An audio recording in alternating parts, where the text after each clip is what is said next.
in for a fun time. So I see Robert over here, but I hear Robert over there, and it's very confusing.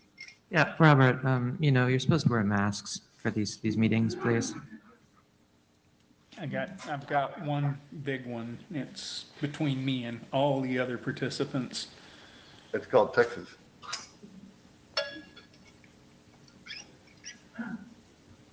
Thoroughly arrange the exterior temperature to sterilize anything, any antivirus too. Mm-hmm. Your natural autoclave.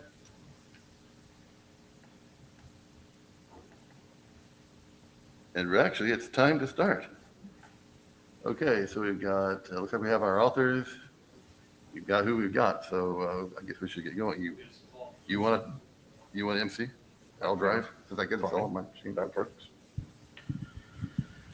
Okay, welcome to Stir at Ietf114. Next slide, please. This is the note well. By this point, you probably have already read it, but please make sure you follow it if you're going to contribute. Next slide. Just remind everybody about respectful engagement here. Please make sure you follow the IETF Code of Conduct. Next slide. Before I go through this, just to remind everybody, keep your masks on in the meeting, and only the person presenting on the pink square should be maskless. Thank you. Next slide. This is the agenda that we posted several, I don't believe this is the agenda that we There's a posted. missing item, is it? Or is that another I page? think that we're missing, yes, that looks more like the agenda that we posted. Yeah. Did we include a second slide? We have an old agenda. Oh, that's a status slide. Status slide, Yes, right. they're Okay. right, sorry.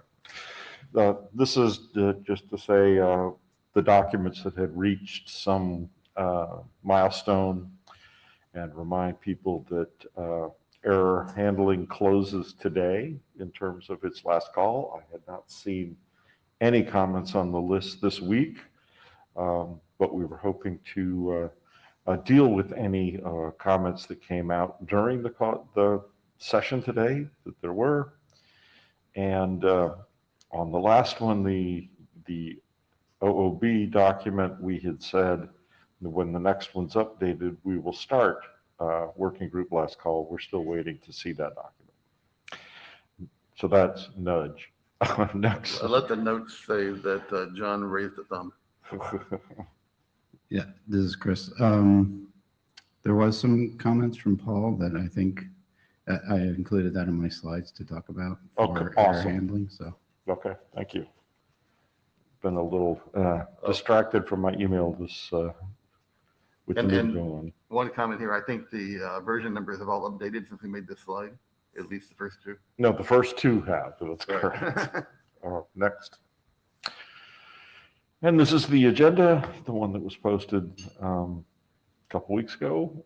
Any agenda bashing?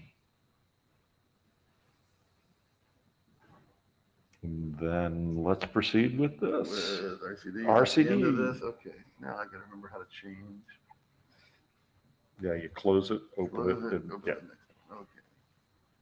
And this is RCD. Sure. Okay. Yay. okay, so as noted, there's 19 which was recently released. I believe mostly editorial, but why don't you go to the next slide?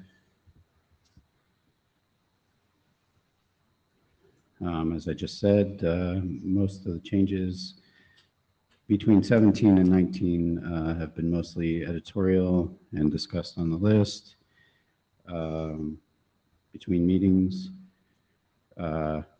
do appreciate all the editorial cleanup that happened, especially in the abstract and intro. The document's been obviously changing for a while now, and mostly they were changes to bring things up to date with some of the changes. And I added some examples and some other things like that. There was one normative language change that was actually, I think, Ben's comment. I changed a must to a should in the security considerations section. And I have the exact quote down there. Ben, you have a comment?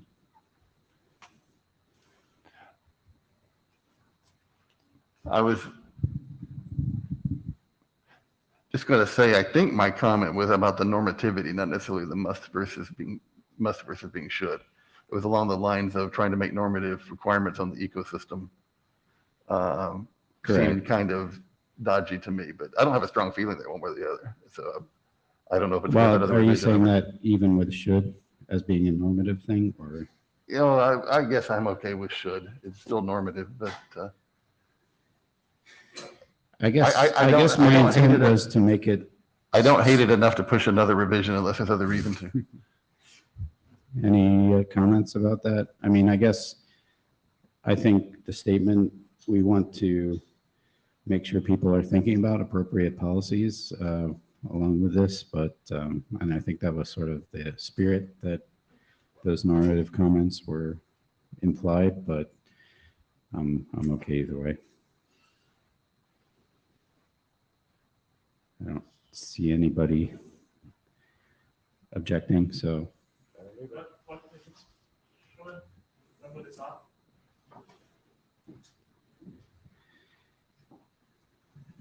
John Peterson. So, I mean, look, part of it is that we're not going to bless any such entity, right, or a set of policies here in the IETF, right? I mean, I can imagine use cases for an RCD passport that, you know, are much more informal outside of shaken-like contexts.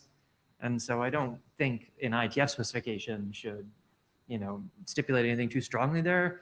And I agree, the wording here is kind of tortuous, right? It's got the RCD passport lowercase must follow some form of vetting in which, and then should follow an applicable policy of an ecosystem.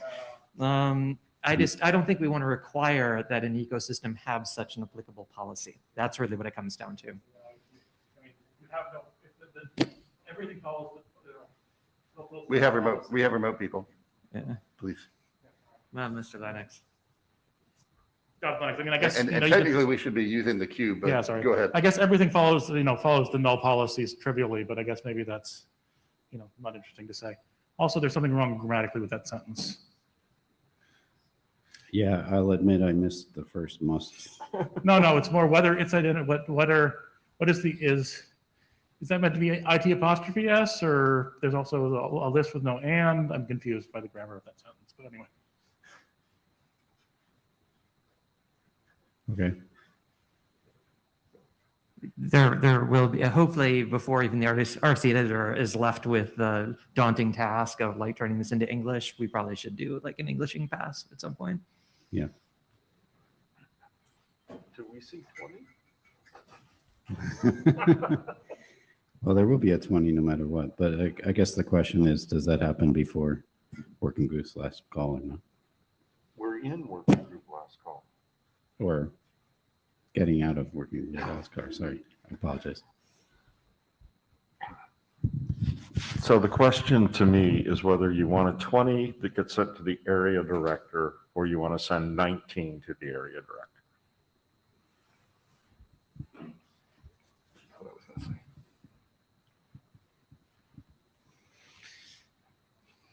I mean, I would be okay sending 19 to an area director, making it their problem. I'm sure there will be some editorial feedback that will come back in addition to everything else. This is Rich Shockey. I agree with Jonathan, with Mr. Peterson.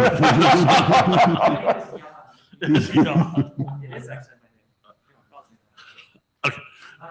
I would certainly support sending 19 forward as soon as practically possible. There is a queue of implementers ready to use this sooner rather than later.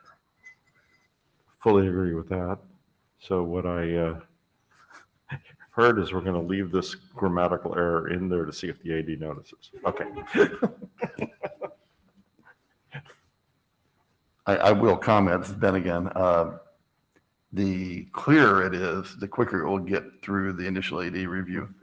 I don't think this is necessarily a clarity problem, but just something to keep in mind. Or, All right, we're going to send it today. You already have the, I'll Right. work on that. all right, I think the next page is, did I jump too far? no, we're good. Okay. So can the authors please send me a statement about the IPR so that I'm not waiting on that when I do the write-up? Yes. Okay. Thank you. Okay, so close that. I think I do have it already started. Next is, what's next on the agenda? I don't have the agenda up. Okay. Wow. Next is messaging. Okay.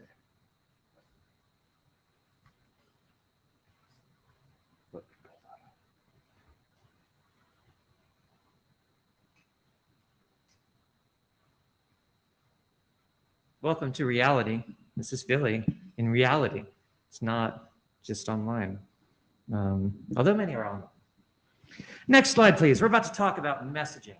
And I'm going to try to talk through a mask, because I think it's the first time I've ever given a talk through a mask. We'll see how it goes. So as you can see at the top of the slide, there was a draft ITF Stir messaging 03. And I immediately replaced it with a 04, like yesterday, which I'm sure no one in here has read.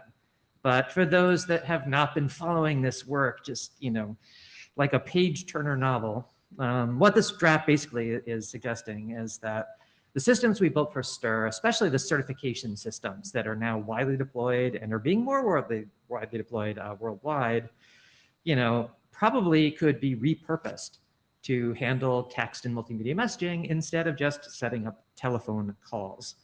And of course, the systems we have set up for this in certification are limited to telephone numbers. So we're not talking about, messaging that has nothing to do with telephone numbers. And there's a ton of that, and it's super interesting messaging. But for the moment, the restriction of the scope of this draft is to that. I will remind people, however, that is not a restriction inherent to passports or to their transmission in Stir, just to the certification systems we have specified here in the ITF so far. Why are we doing this? Well, robocalling is like super annoying, but message spam is becoming a problem that's equally annoying in a lot of places.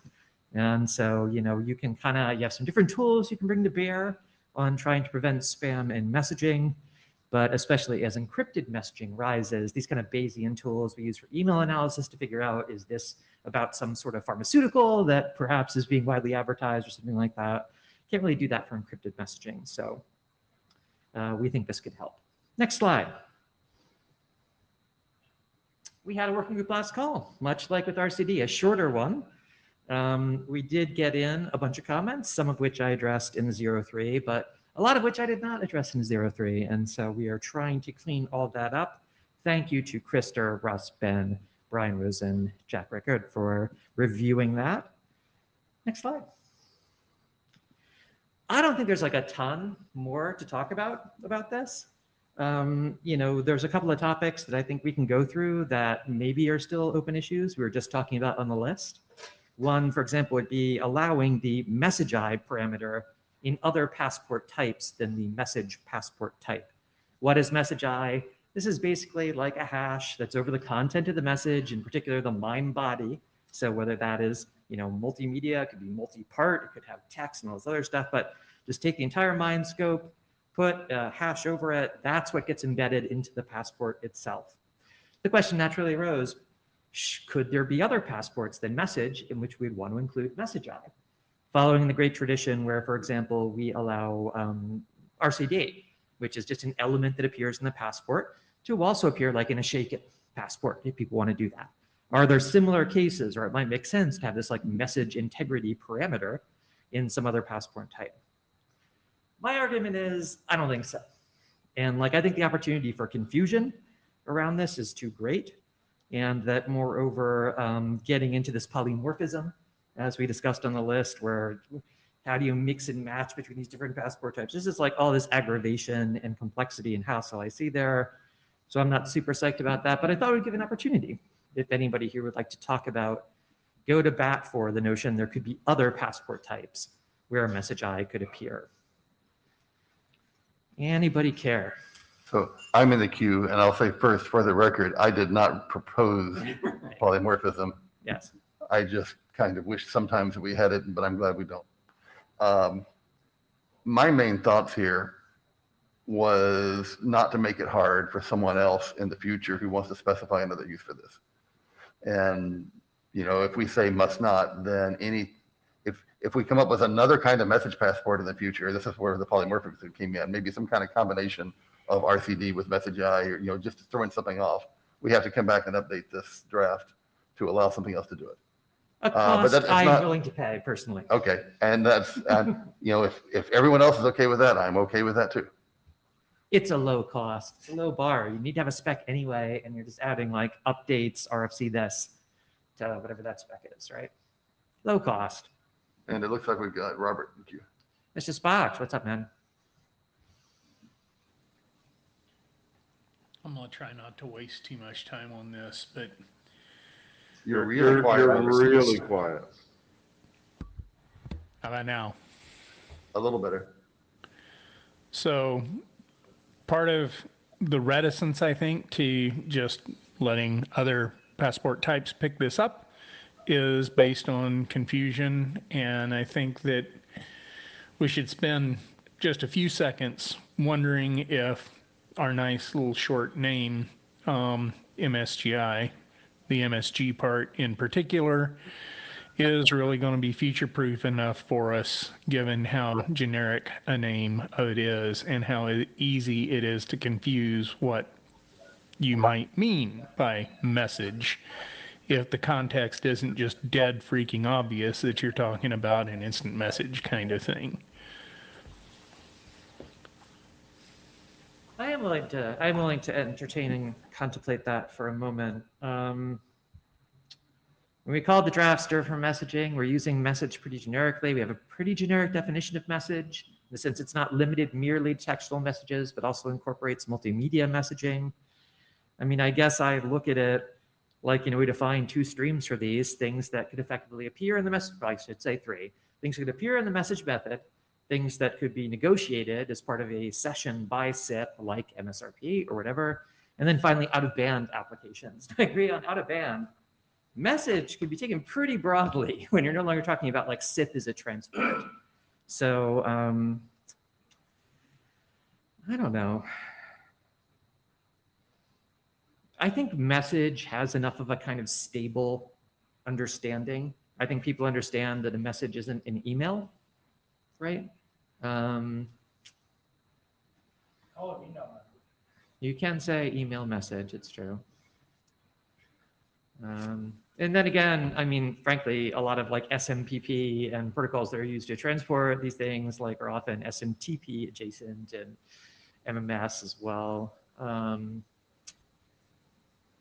don't know. I think it's okay. I mean, we could call it like a MIME thing, like, but then you lose the session part. It's like, what else do you call it? I don't know. I don't know a better one. Naming is one of the 3 hard computer science problems, and I'm willing to leave it alone. I just wanted to kick it around for a minute. So, you know, the kind of potential confusion I can see at an implementer's layer, especially if your implementers aren't native English speakers, is this thing some sort of, you know, integrity check over the datagram that the passport appears in kind of thing. So, you know, but I'm perfectly willing to leave it alone. I mean, I don't think it's any worse than RCD and RCDI. Like, what is RCD, right? And like, that's also pretty open-ended and pretty gnarly, really. Jack, what do you think, man? I kind of don't care from a message point of view, but I'm slightly more worried about the fact that it's not like this could end up with some slightly odd side effects. Like verifiers that understand this message spec will mark these as invalid, but those that don't will treat it as valid because they'll just ignore the message I, and assuming it's not like a PPT, like, sorry, if there's a passport that's not a message passport with a message I on it. So it could just have slightly weird side effects that I'm kind of slightly nervous about. Yeah, I mean that's why I don't want to allow it, right? I said this on the list. Like I'm totally worried about those side effects. I want this to be scoped to message passports for that reason. But I think Robert was like poking at something else, like is message really the best description for this, or is there a crisper thing that is closer to capturing like what we mean? Other thoughts? Chairs can run the queue. I can barely see the queue over there. Jack, and let's say Sorry, Sabir. I was just going to say, I feel like you kind of missed the point of what I was trying to say, which was that, like, you can't, if you, like, there's a question of enforcement on the verifier side. Like, a verifier that enforces this will look very different to one that doesn't. And that might cause problems. Like, admittedly, like, the signer should have never done this in the first place. The AS should have never done this. But, like, from a VS that's just accepting random things from the internet, like, you kind of have to worry about that. I am not following you. It's true. Who does what? Elaborate a little bit, because I'm not getting you. If a future or weird AS creates a passport with a message eye on it, that's like PPT shaken or RCD or whatever. A verifier that does not implement this spec will carry on just fine. We'll go, yeah, everything's fine. There's this weird message eye, but I don't understand it, so I'm going to ignore it. And PPT RCD lets me do that. Right. But a verifier that does understand this will go, that's message eye, that's not meant to appear on RCDs, and then drop it. Yeah. And that feels like odd behavior where someone who doesn't understand this will will just mark this thing as verified, but one that doesn't won't. But what is it going to do with an RCD passport that has a message eye in it? What's the message? Well, that doesn't matter. Like, I think it does. I think it's very salient to the question. Like, what's the AS? Oh yeah, the AS has done something really funky here. But like, from the VS's point of view, like, which it's disallowed from doing if it's compliant with the specification. Oh yeah. But like, this is the internet we're talking about. Yeah. So like, yeah, I'm not convinced this is definitely a problem, but it just seems very strange to me that verifiers will verify these passports correctly or incorrectly, depending on whether or not they implement this spec. So I'd be willing to trade the language for AS may not include in PPTs that are non-message, and VSs must ignore if in PPTs that are non-message. That help? That would make me much more comfortable. Okay, I can do that. Wait, what's that last part? So it was ASs are disallowed from including message eye in non-message passports, and VSs that receive message eye in non-message passports must ignore. It's kind of what's implied, but it's not stipulated directly by the text that's there now. I can do that. Sabir? Thanks. So John, I think that first bullet point, sorry, I need to review the document. I must confess that. But when you mentioned that in other PPTs, right? For example, we define other PPTs, for example, RPH, right?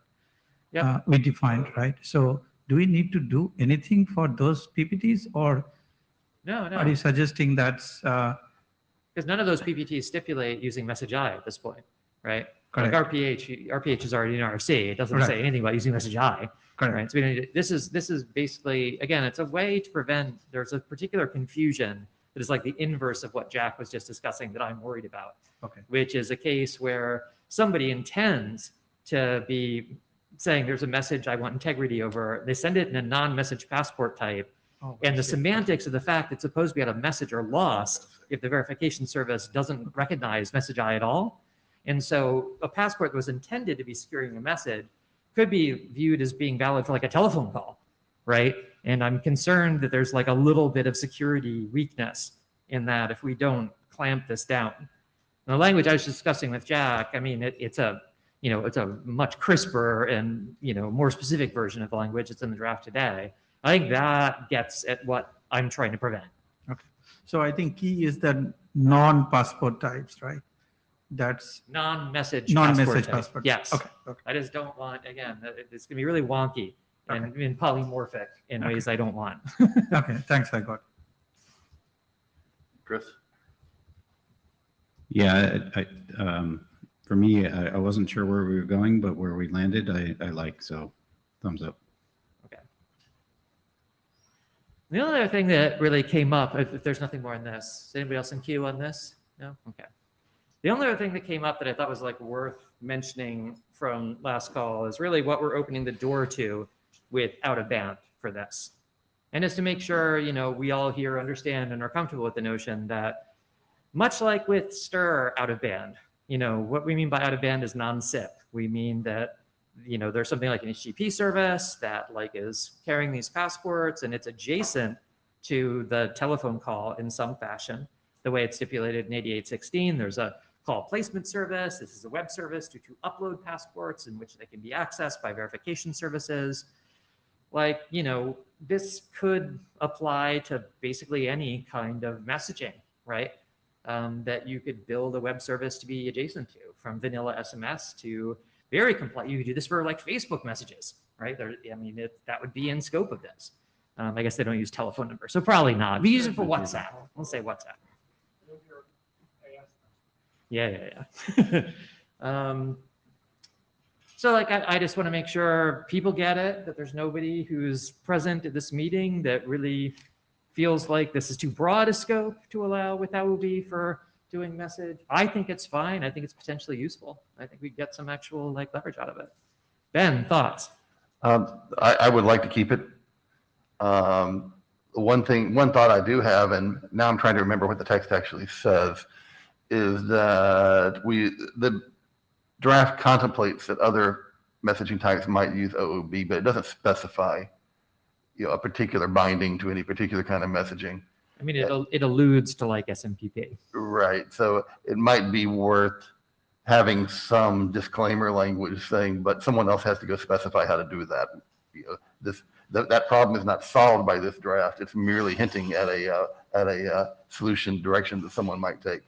But in general, the idea that we could conceivably use this for messaging types that do not have some way to carry a passport in band, I think is a road that should not close yet.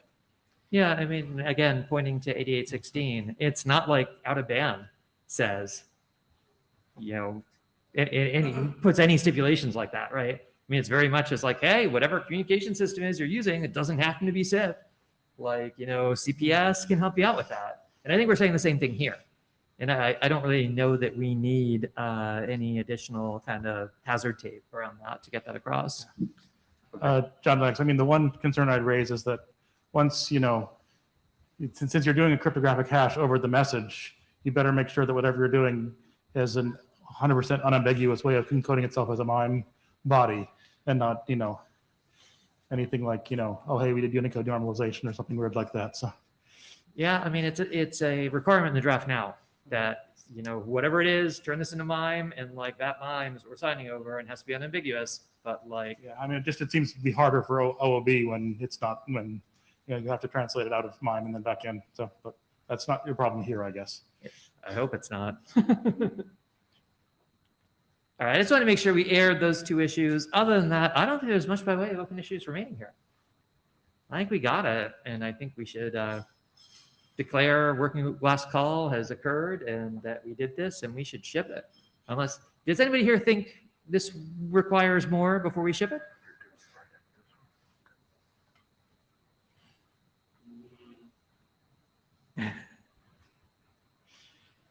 Hearing no such sentiments, I will leave that matter to the chair to resolve. And no, did anyone put anything in chat? No, not a few seconds. Okay, just making sure. So John, just one question. This version is the one you think is ready to go? The 04, yes. Right. So it's just a matter of, I'll be the shepherd on this one. So it's a matter of me getting the proto write-up done and then we'll ship it. I I heard an agreement to add a little bit of text that you Agreed to probably add. want to add. Uh-oh. Shit, I did just agree to that, and I'm totally going back on it. Well, like, so, Jack, would you be cool if we did that insertion after ITF last call? That would be a typical way to resolve this. We just make sure we won't lose it. It's what, a 10-minute cycle to add that and push another revision? Fine, I'll do it.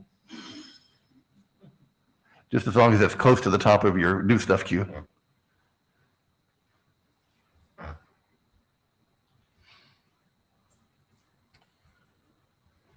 And next is error handling.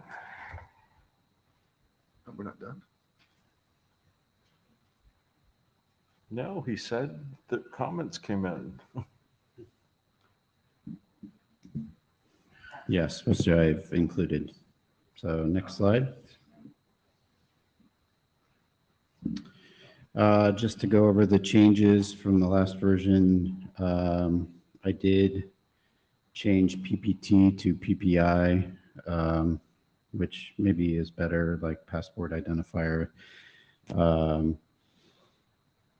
And I did miss adding a request for that parameter name, so I added that as well.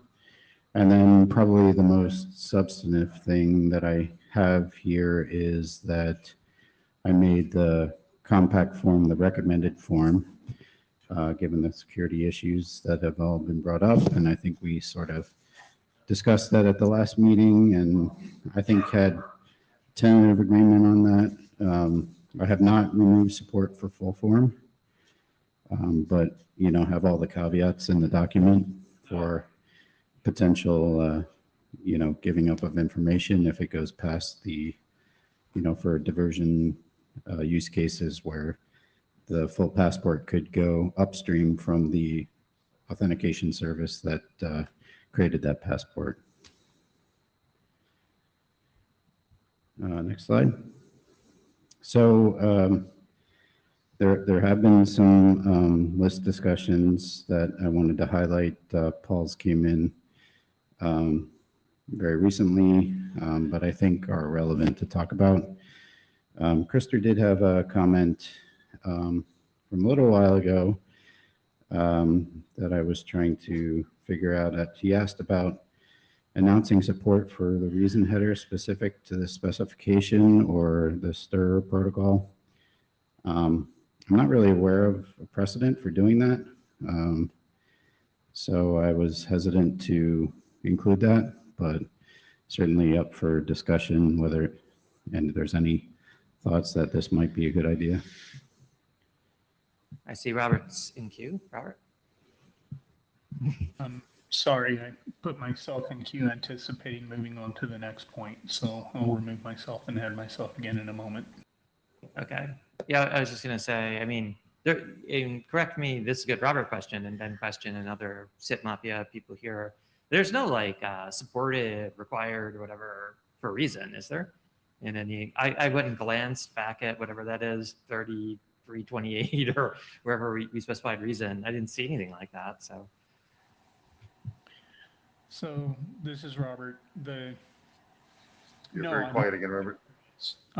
It's been a constant churn, though, of a massive having this implied support signaling thing, and it did come up the last time we were seriously punching through reason. I'm kind of remembering it coming in through history info, and every time we've driven our way through the conversation in the past, we've ended up on that kind of implicit signaling is not helpful and that we wouldn't do it.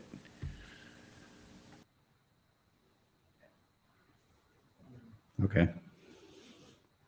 I mean, we do, a lot of the purpose of this draft was to align some of the things we did in 10,074.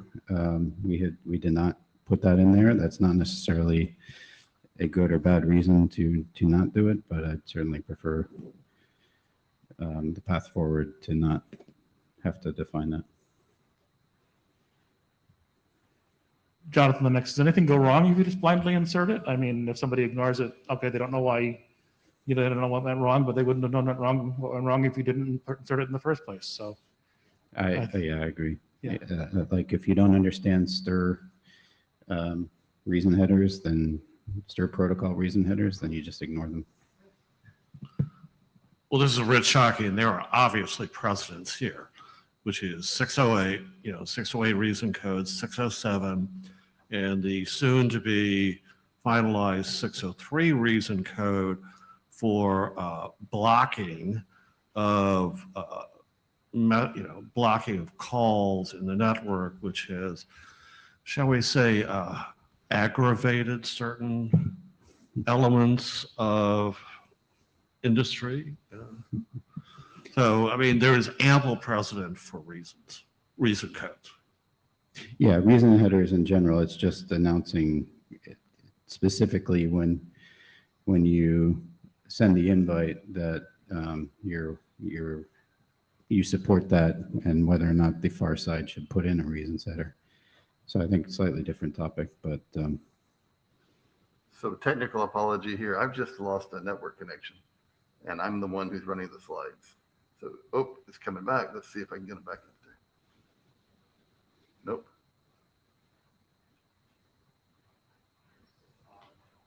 Okay, here we go.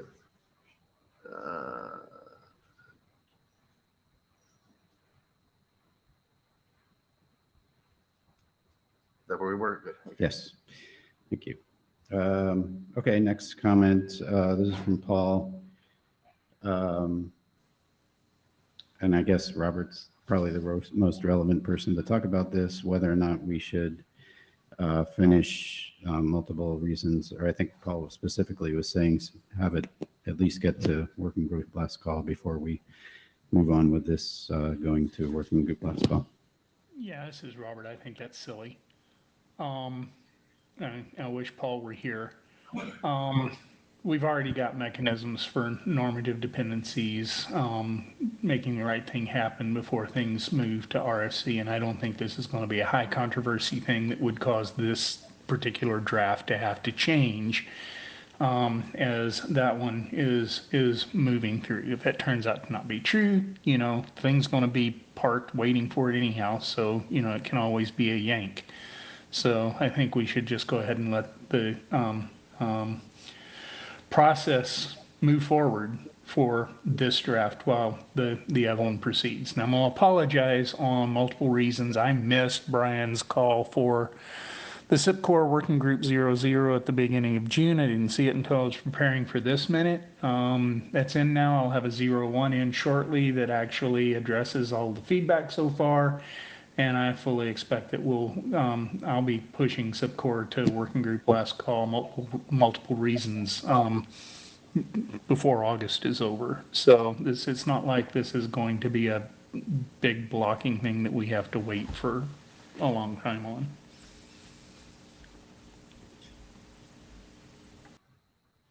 Okay. Yeah, this is Rich Shockey. I just want to add, and Chris, I don't know whether you want to incorporate it or not, but remember, reason codes may or may not have privacy implications.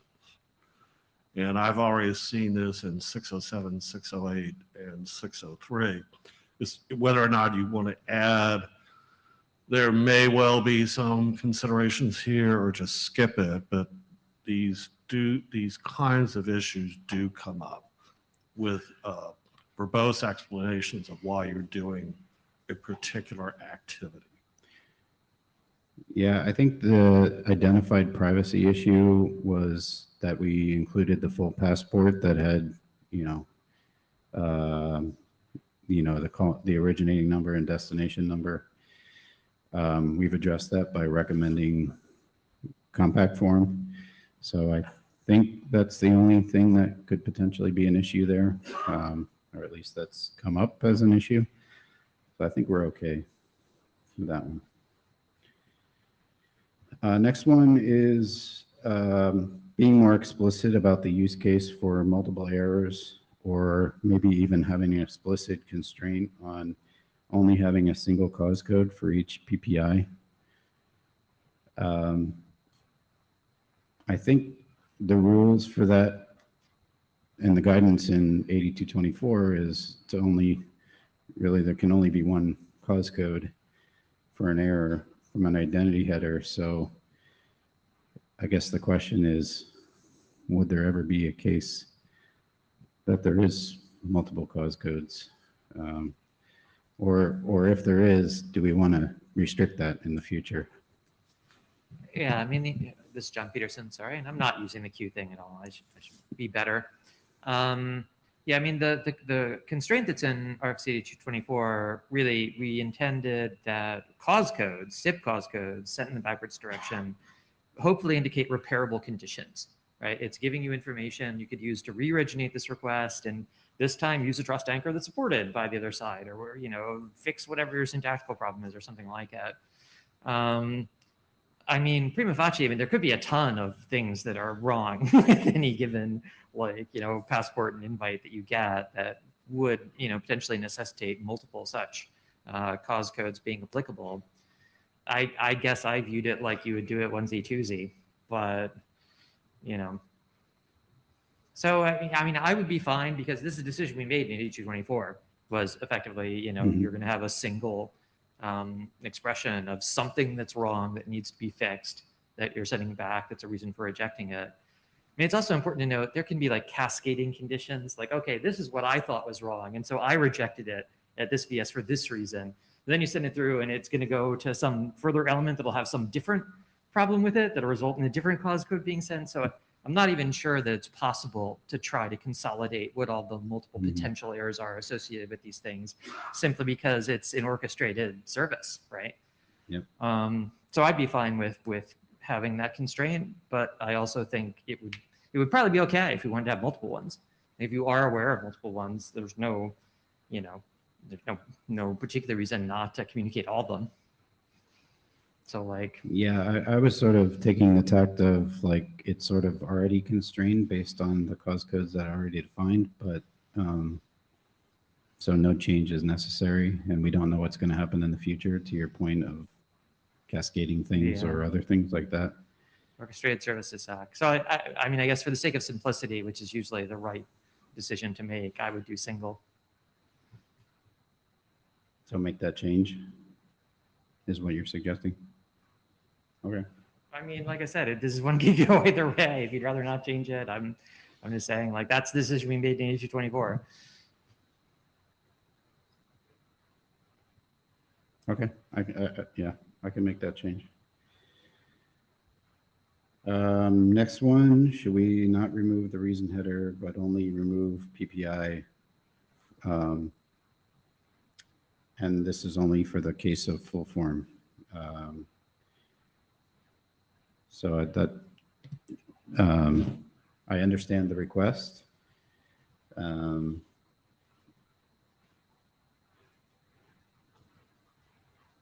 It allows for full form. I guess maybe that gets back to the question of whether or not we think full form will or should be used.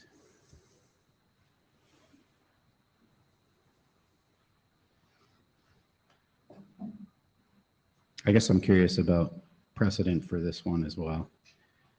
Removing a parameter versus a header. And this is on the backwards direction from the AIS, just to be clear.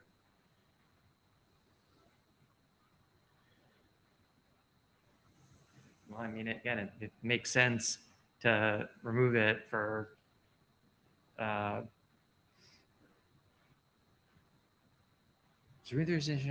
but only remove PPI and only for full form, not for compact form. I mean, So for compact form, PPI is the parameter that holds the yeah. the passport. So I think what Paul is saying is instead of removing the entire reason header, let the reason header with the cause code go, but remove the identifying information if it's full form. Only if it's full form, yeah. Yeah. That makes sense. I don't mind putting that guidance in, especially if I'm making changes. Jack? I guess my question is why? What's the benefit of only removing PPI and only for full form? Is there any harm in just removing the whole thing all the time? I mean, the point is just you can get away with it for compact form because you're not leaking the information, but you are leaking it in full form.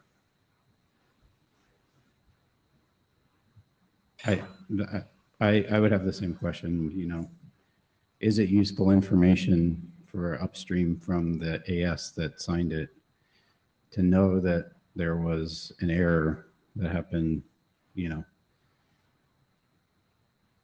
without Yeah. the identifying information? What, like, I guess that could be, if we want to flush out the logic of that, do we need to describe why that happened and all that good stuff? So, And there are other dialogue matching indicators in the SIP transaction than presence of a passport. But yeah. Now Roman seems to be in queue. What's up, Roman?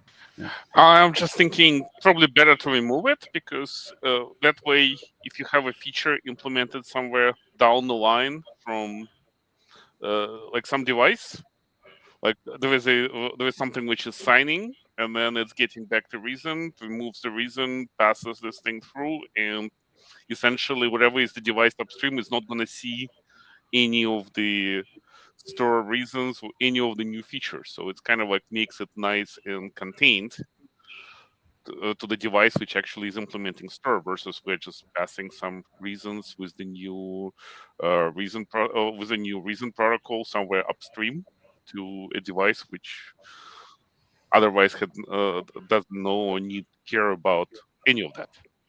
So that's yeah, what my reason for removing it completely versus just removing the PPI. yeah, yeah. I think that's actually a really good point. Like, if you get the reason header with stir and you don't have a PPI, you don't know what to do. So that gets back to my comment of like, is that even a use case that we care about and want to give the details of? I sort of am, Yeah. maybe might have a stronger opinion about just removing the reason header. I mean, but the whole point of compact form is you can always match that against the original passport you generated, right? Like, and so that's always, But theoretically, if you remove it at the AS that generated the passport, the upstream AS that might interpret the reason header won't even know about that leg of the call. well, yeah, okay. Again, if in orchestration you have multiple layers of ASs and like one prior removes it and then you leave the reason header in, that doesn't make sense. But Right. like, I assume you should remove the entire reason header if you're the AS that's consuming it. Yeah. Right. I think, right. I think that's complementary with what Roman said. You can come back on if not, but I certainly agree with that point. Any other comments there?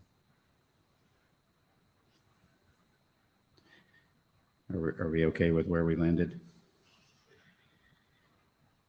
Okay, last one. Should we be more specific to only allow stir-specific cause codes and not other SIP? And the parenthetical is my statement. I think yes. What about future-proofing for new stir cause codes? Is 603 a stir specific cause code?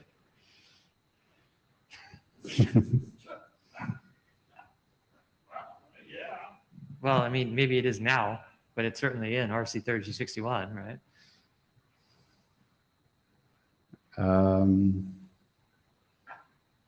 And so 607 and 608, I think we agree, or we What- formally think of. What as are the stirs. cause codes? Well, 603 is it's the one that came to 603. mind, right? And now 603 plus. Well, but I think you're this- asking, this is Rich Shockey. Yeah. You're asking about extensibility here in terms of cause codes. And sure, I mean, that's what we always do. And, 608 and that abomination 607. We don't need to go there, but yeah, sure. I mean, but how extensive do you want extensibility? Yeah. Well, I think for 603 plus, it's defined as either SIP or Q850. So I think that isn't applicable here as long as that's, it doesn't change. So I think for stir going forward, any future stir, we want it to continue to support those new stir cause codes if they get created, right? And hopefully they'll have this as a Yeah. reference to make sure that there's no issues. I guess I would enumerate the cause codes we mean. So I assume what you mean by stir specific cause codes are the ones identified in 8224 plus ones that are identified in subsequent specifications that are aligned with stir Yeah, I believe plus 603, maybe plus 403. I think what I have in there, and I would need to verify that, but I believe I do reference 8224 as the, and I think I do say in future stir related. Hopefully I'm saying that correctly. But I think for SIP, that should just follow SIP and Q850 rules of the specification. So I think that's a different context. I mean, I know it's related to things in the I mean, does world that of mean stir. that if a new response code is defined, that it thinks it should be stir related, it should say, hey, I'm stir related, so I apply here? That's in that feature specification? Well, I don't know. Maybe this specification is establishing that. I mean, it establishes stir as a protocol. I just mean that if a future response code wants to be in this category, it can specify when it's defined as, yes, I'm also in this category, so do the same Exactly. thing as all the Yeah, other ones. Yeah. that's what I'm implying. Yep. Does that make sense for everyone?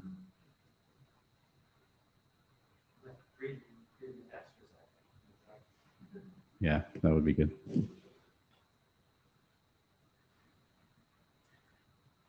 While John's reading that, so I think what the action item is,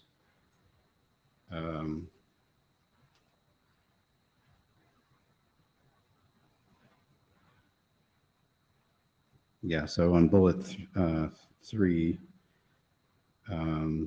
being explicit about only allowing a single cause code. And for bullet 4, no change, I guess, right? We decided to keep reason header removal. Yes, I mean, this is John again. The way I read section 4, I think we're going to need to name at least a couple like other status codes that are in the scope of this, like 603. But do we want them to use switch to stir as a protocol? I don't think so.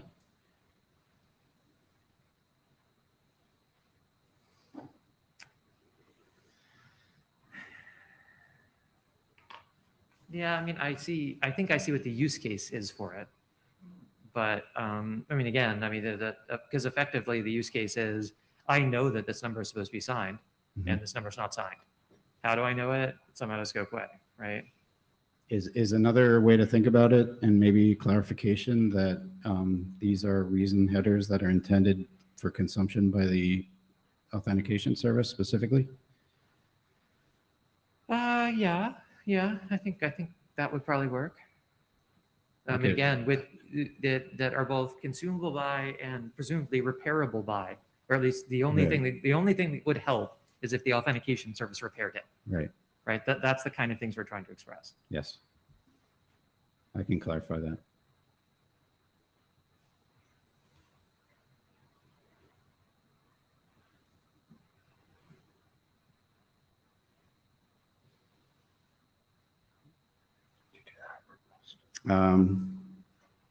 I can make some fairly quick changes for those items, and maybe we can discuss on the list, I guess, just to make sure we get good feedback on those items.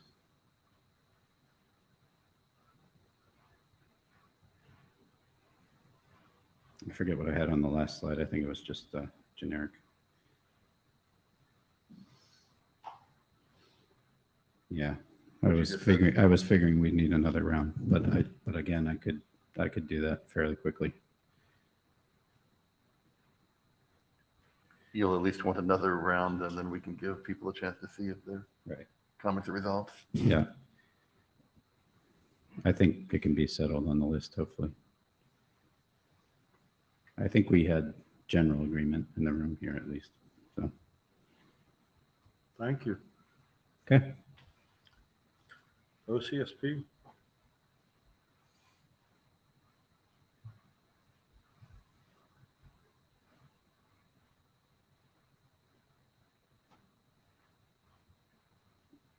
We are totally going to finish early today, which is awesome. We can go Yeah, 'cause like, we asked for 2 hours for like the first time and several meetings, and we kept running over, and now we're yeah, just not gonna yeah. quite make it. This is Now we're just gonna go to the bar. entirely laziness on my part and Chris's part for not upping other specs that should have been up for this. But yeah, let's talk about OCSP. Wow, this is so exciting. And this goes back to the heady days of the development of RFC 8226, the place where we defined how to do certificates for Stir. Next slide, please. And like, at the time, we had this notion, probably we need some kind of real-time freshness check for these certificates.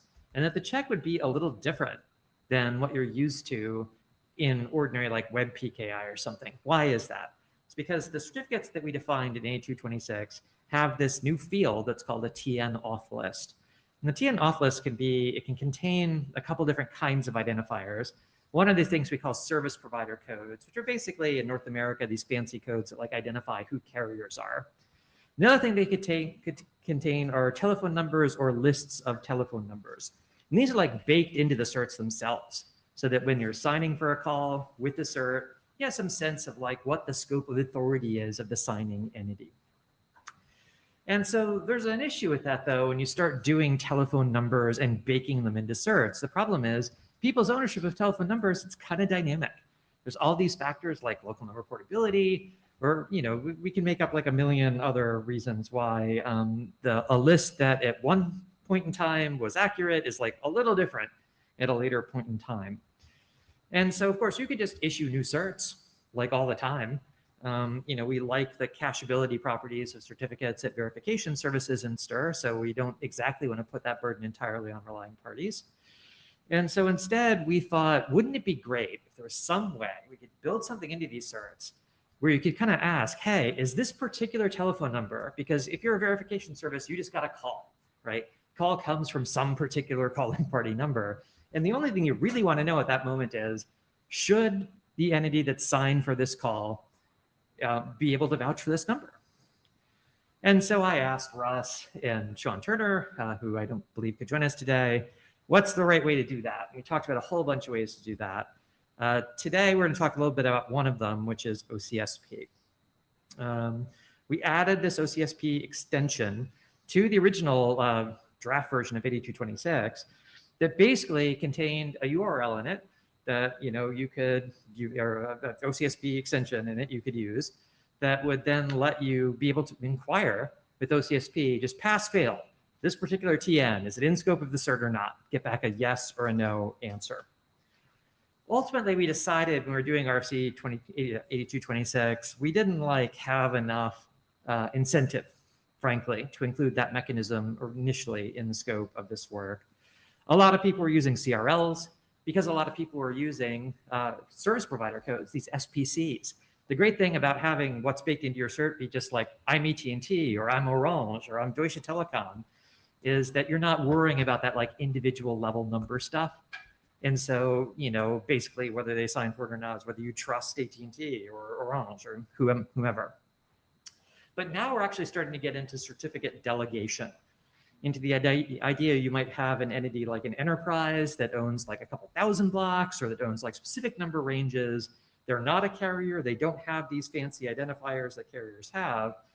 And as we've looked at the security model of this, both in the Ietf and in ADAS and in other adjacent places, we've decided maybe it's time to revisit this OCSP idea. Next slide. So I had a draft about this that we broke off from 8226 back in the day, and that, give me next slide. Sorry. And that draft kind of languished, as 8226 went forward, but was originally a working group item because it was a child draft of what became 8226. But it basically showed a model where, yeah, you're going to have some ability to do certificate validation that will query back to the logical authority, typically to the CA that issued the cert, to get that real-time check on the verification service side for both standard OCN sign calls like you see on the lower left-hand side of the slide, but most interesting in the middle of this enterprise delegation case. Next slide. Now, there is one open issue I want to talk about today, and this is the major thing you will see that is different from the current draft of this from the last one.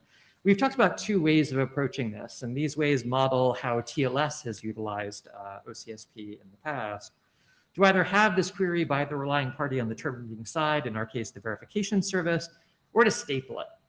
And what does stapling entail? Stapling entails that on the originating side, on the signing side, somebody would go and get, or maybe have pushed to them beforehand, a little piece of cryptography that basically assures you the CA that issued this cert believes, basically what the OCSP response would have been if you went and asked on the terminating side. You just kind of pre-generate that and ship it along with the passport to reach the termination side. And this is really cool, and there are some trade-offs around it that are beneficial for privacy and a bunch of other things. But my proposal here today is let's not do that yet. Let's just define the way to do the terminating side query, the standard modality of OCSP, and worrying out the stapling later. The main reason being, otherwise we can kind of bolt OCSP onto what we're already doing pretty easily. It's like just something on the terminating side that incrementally some people can decide to do or not if they have the capability to go and do this step, get it to the CA, get back their answer. But like actually getting authentication services to acquire these staples, building in the protocol machinery for those staples to be sent across, it seems like a heavy lift out of the gate. And I'd rather kick the tires on whether people are actually going to use this at all, especially in like North American stir shaken, before we start looking at optimizations like doing this for stapling. And like, I'd also add, we're separately exploring using short-lived certs for this purpose that will build on like Acme and stuff like that. And the properties of stapling and short-lived certs start to look real similar, right? And it may be, we'll say that if you want to push this to the originating side, it might be better to do that with short-lived certs than to do it with stapling. So I want to talk about that though. So anybody have any feelings about this? If we punted on doing stapling for now, would anybody here or on the virtual world barf over that? Any thoughts? Jack? What's the point of this without stapling? As in, you said that the like kind of one of the benefits of like certs at the moment is that they're very cacheable, which speeds up verification. But if you have to do an OCSP dig every time, then that kind of negates the point of that, and you might as well just download a certificate. Yeah, well, so there's a difference between OCSP and downloading a cert, especially if what's in the cert is really complicated. As you probably are aware, Jack, a lot of this discussion on the ATA side is about people who don't want to do TN by reference, right? Where the AIA field contains the URL to a potentially massive list of numbers that are supported in the cert. And this is being offered up as a sacrificial lamb to prevent that from happening, right? Where instead of having like a massive list that's in the cert of the TNs that are associated with some enterprise that owns 500,000 numbers or something, both for the sake of not revealing those numbers, like the whole set of them to relying parties, and for the sake of just making the actual cost of doing this RTT lower, why not just use OCSP, do the single query saying like, is this number in scope, and get back a pass fill? So it's really about, is this more optimal than the other paths that we're considering for this?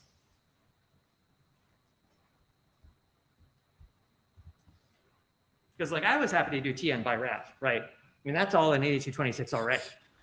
And if your telephone number list is very simple and you aren't concerned about, a relying party learning what the total set of numbers are that the certificate has a scope of authority for, like, TN by ref just works.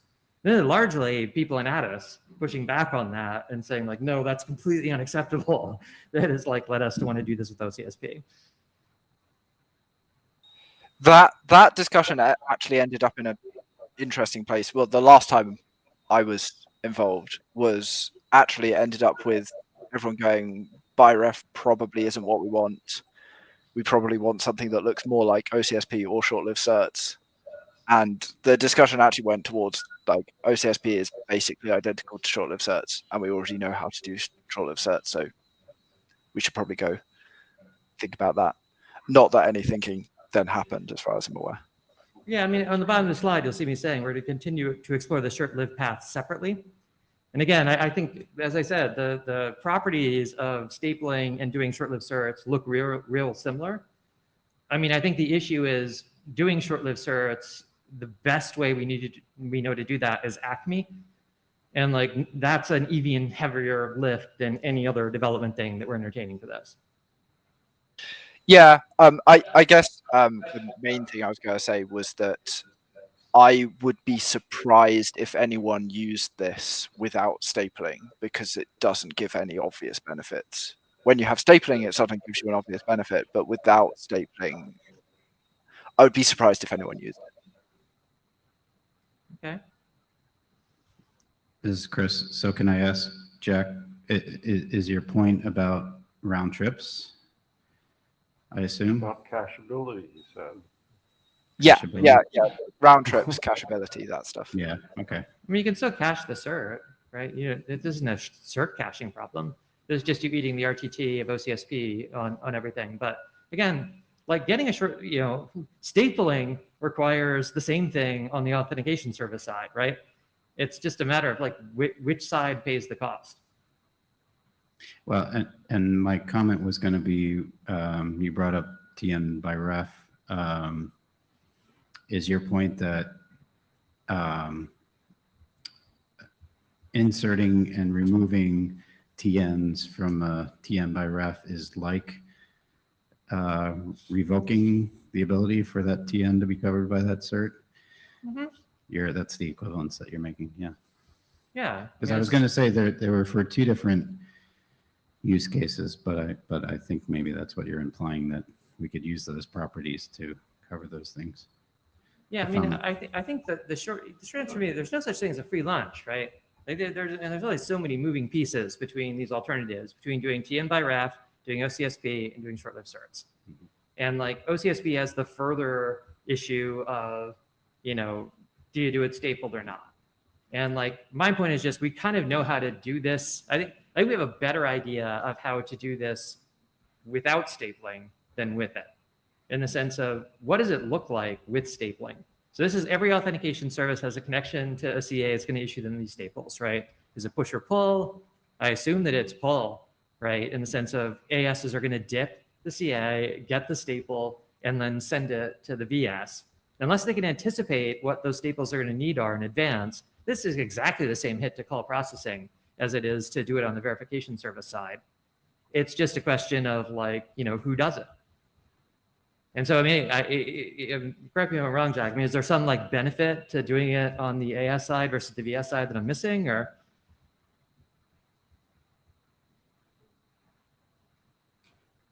Like the staples need to come from the same place, right? As the VS responses to OCSP do.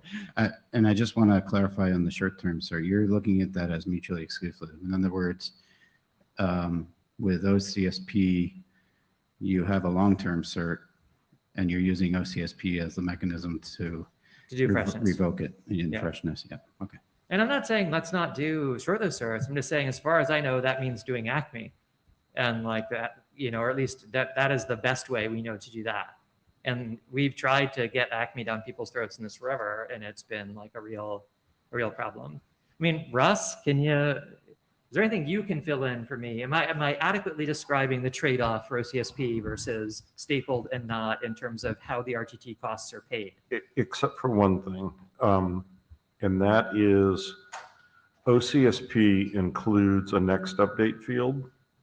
And so you can cache between uses if you're validating the same cert.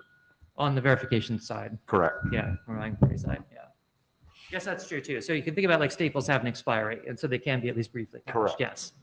But I mean, the fundamental point I'm making is the RTT cost is paid on one side or the other. And unless you can anticipate on the AS side the numbers you're going to need to get staples for, there is no RTT gain from stapling versus not. It will have exactly the same like call processing impact. So I think you mentioned about that short-lived cert can be achieved the Acme drops, right? Which is TN authority token. right? Am I correct? So the short-lived cert is achieved by manufacturing the certs on the AS side. This is not done in real-time call processing, right? This is something you do offline, like once a day or once an hour, or once a minute, once a call, I guess if you wanted. But let's pretend you're going to do it once a day, right? And so you only pay that cost for generating the short-lived cert once a day. And so it does not impact call processing. Where you do pay the cost for that is in cacheability of the cert on the verification service side. Because the more frequently you update it, the more frequently the VS is going to have to execute, dereference the X5 view and actually get a new cert to validate passports. And so the overall costs of that are less, and they're certainly less for call processing, but the cost you're paying there is doing Acme Star or whatever it is you're going to do that's actually going to get you those short-lived certs. Okay, so one other point I was thinking that how often these numbers are actually revoked or not valid for an enterprise, right? So that is also and maybe an important factor, right, to consider. But there's a ton of entropy. I mean, again, it's any given number could be revoked at any given time or leave the scope of certificate as something at any given time. I mean, my company, Newstar, has had a bunch of telephone numbers in the +1 571 like 20 years, right? Nothing ever goes in or out of that. They're just our numbers. Right. So sometimes these things are super static, but then there are some enterprises for which it's actually quite dynamic, especially when you look at things like non-carrier entities that are CPaaS providers, or, people that have very complex number allocations that involve lots of porting in and out and things like that, but they aren't quite carriers. Mhm. Like that stuff is just brutal. And it's really those kinds of use cases that motivate us for this. Okay.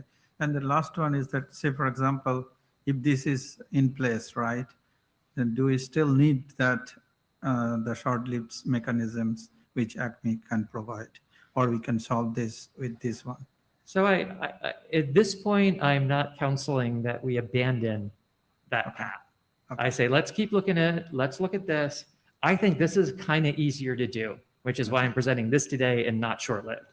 There is a short-lived draft. It, at least lays out what the major parts of this are.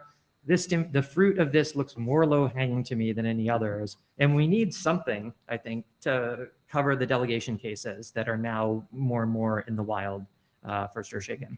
Okay, thank you.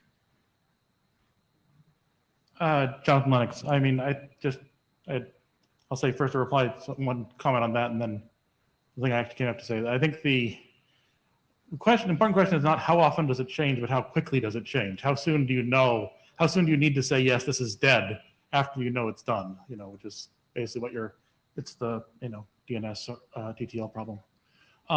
But what I was going to say is if you're doing the terminating side, doesn't this, and you're putting the TNs in the OSCP queries, doesn't that mean the CA or the OSCP verifier gets to know every number the telephone number that's calling that VS? That seems privacy problematic. Yeah, so I don't know if I have this on this slide in particular, but yes, I'm not sure it's a privacy issue, but it's definitely it is leaking information about the scope of certificates between corporations. Not just the scope, but the active number being used. So stapling does largely mitigate that in the sense of because it's the authentication side that's actually one interacting with the CA for this. You're no longer going to get the IP address of the verification service that is sending you the OCSP query. That's definitely a part of this. Nonetheless, I think it's an easier path and it's something that can be bolted onto this. Again, because when you look at it changing the AS side, for this, then what happens if some ASs implement stapling and some don't?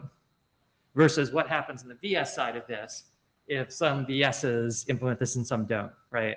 It's really a question of, is the relying party in the driver's seat of this or is the AS in the driver's seat of this? My analysis of this, and it's an incredibly complicated thing across the 3 options with all their sub-options where they can all be done, is that this is the easiest thing for us to bolt on, is OSCSP on the verification server side.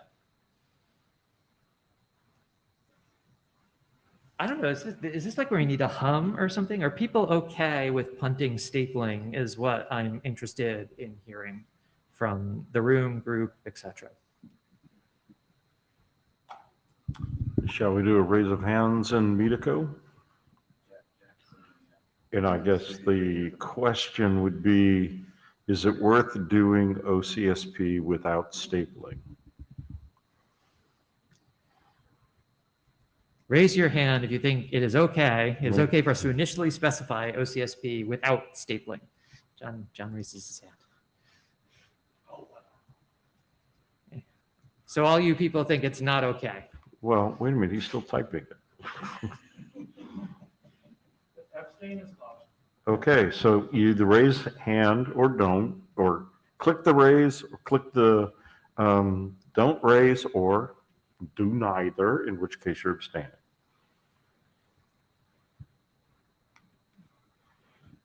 So far, only 6 people care. Okay, so And yeah, remember, I'm saying initially. I'm not saying we're not going to specify the stapling. I'm just saying that is a lift and it's going to take work.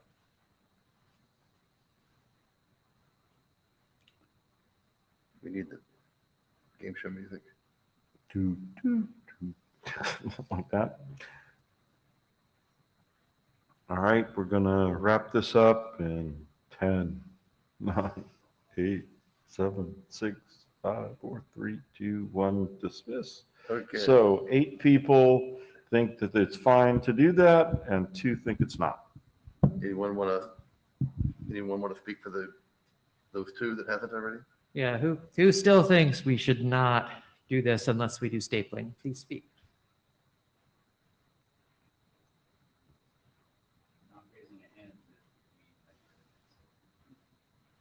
Okay. That seems pretty lopsided. So, next slide. And I promise we will get to the stapling part of it. Again, I just think it's a lift. But I will say that if we're agreed about that, I think this is probably pretty close, actually. Like I asked Sean Turner to take a look. He sent me a mail earlier saying he'd taken a look at it. He thought, because we did this like 5 years ago or something, is when we spec this out. He still thought it was cool. Really, Russ, I would love you to take a look at it as well and make sure you still think it's cool. I think you did the module or something at the end of it. I did. But we could use some more eyeballs. Make sure that this nothing has changed in the last like 5 years that we should have been thinking about. But if not, this could be close to shipping, actually. That's my general impression. So I would ask the chairs to identify some reviewers who can take a look at this and explain to me why my previous statement about that was incorrect. All right, so we'll give this a little time for people to look at, post comments, and then if we're not hearing anything, we'll do a working group last call.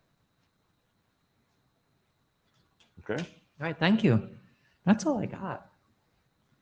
This is all we got for today. That's all we've got. That is all we have on the agenda except AOB. Is there any other business people would like to discuss today? Oh, hi, Jack. I just want to sneak in a question that I asked on the list and didn't get any response to, which might be because no one knows the answer. In the certificates RFC, the TN auth list is only non-critical, which seems like a massive problem because anyone ignoring the TN auth list does not correctly understand the scope of that certificate, and so will almost certainly be wrong. Russ, I'm looking at you, man. No, which extension? TN auth list. Oh, yeah, that's interesting. So none of them's critical, right? None of them's no stir-specific extensions are critical because we felt at the time anybody who got one of these would totally be part of the system and understand the ones in the base RFC. We didn't think. But if that's true, you might as well mark them as critical, right? I don't think it really matters for exactly that point, but it just seemed very odd to me. Yeah, I mean, Well, that was the thinking. yeah, thus far we've imagined that these are very specialized CAs, right, that are responsible for this, and that anybody's getting anything issued from them, or indeed anybody who is seeing anything signed by them, like, has to be part of some closed or at least curated ecosystem. That sounds like it should be. You don't understand, that this go away, you're not part of our. I mean, Are you asking to open the RFC? Oh, okay. Just to be clear. I will say that a focused update is an option, but my second question is, who wants it bad enough to write it? yeah. Because if you want it, you volunteer. Hold your document update. If you revise it for some other reason. Yeah, let's not revise 8226 at this point. That's what I was just hearing. It'll happen eventually. This will all go away eventually. Yeah, but thank you, Jack. Any other business? There's like a lot more stuff we need to do. We really need to get some energy behind connected identity. It's something that, I think, Chris actually gave connected identity a read. This is the RFC 4916 update draft. And I think he came away with a lot of the same kind of dispiriting sentiment, which I have about it, which is that we really need it, but it's really clunky. This is because original 4916 was clunky. Because it's like hard to solve the problem of how you provide, something cryptographic in SIP responses that can have any meaningful impact on SIP transaction processing. There are some very technical, stupid SIP reasons why that's true, but it basically means we're restricted to, putting passports only into SIP requests, not into SIP responses. And that means we need pracs and all this other stuff. And I just don't know if people are going to do it. And I don't, so looking at it, I'm wondering, do we need to figure out something weirder, right? That is weirder than John Elway was thinking when we did 4916, that we think people would actually implement. Yeah, do we want to discuss it? So I think part of the reasoning there was also thinking about the whole messaging space as well, which is a different interaction model than, telephone calls. And usually that relationship is established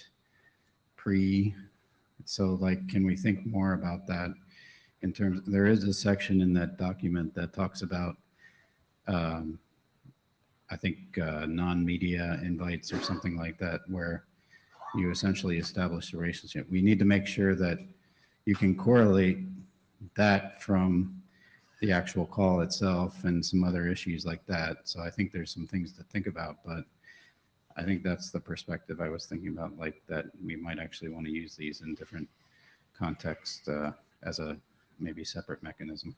Yeah, because if you know SIP and you look at this RFC 4916 update, it is full of medialess dialogues that we're then gonna update and upgrade into media dialogues, and because this is our best story for how to actually make identity in the reverse direction work.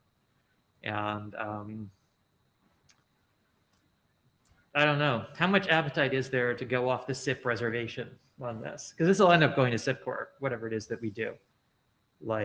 Because it's really about, all the same transaction mapping stuff that we got into post HERFP and all that stuff that led us down this prac path to get Can you do it in the new reverse path transaction? yeah, well, effectively you are. The question is just, do you want to do it before call setup? Right, that's the problem. You want to do this in an early media phase because you want this ideally to be pre-alerting. And that's how you end up with medialess dialogues, and you have to make assumptions about UA suppressing things, and it's really, really clunky. I blame John Elway, who is not here, and for that reason, I'm going to blame him entirely. Thinking about HERFP is probably not solvable. Well, it's not like we actually have to solve HERFP to solve this. It's just it's really just the simple fact. The problem is if you get back You get back a SIP response that tells you, like, this is the identity of the other side, and the response is broken in some way. There's no way to reject a response, right? That's the fundamental problem. Like if you get back 200 okay or 183 with early media okay, you know, and like what is actually in it is a passport, and that passport does not support, you don't support a trust anchor, or there's something like wrong with the number that's being asserted, and like and of course you need the connected identity trick of getting the from header field to correspond to who you actually reached instead of the original transaction mapping identifiers. And that's how you end up with like prac. And it sucks. I mean, this is like such a horrible, awkward way to do this. And like we need to go back to like a SIP level drawing board to fix it. But I don't know how to fix it. So I think we're effectively into what would normally count as offline discussion. It's true. So we can We probably just cleared this let AOB. people Let's just turn this go. into offline discussion. Thank you so much for coming. And anytime you mention HERF-P, then beer is required. Okay, then thank you very much and enjoy the rest of the IETF.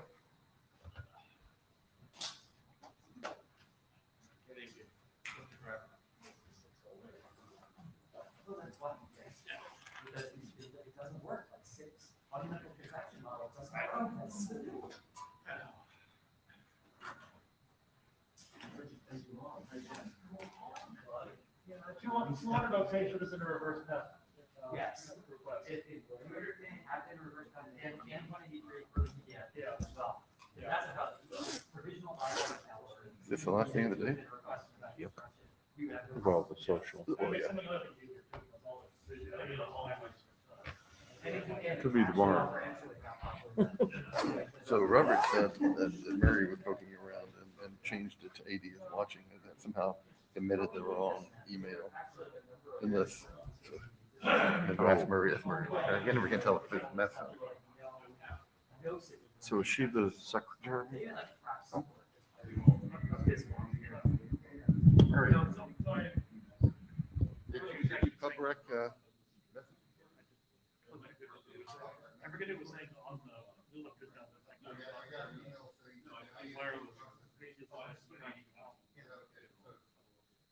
Yeah, actually,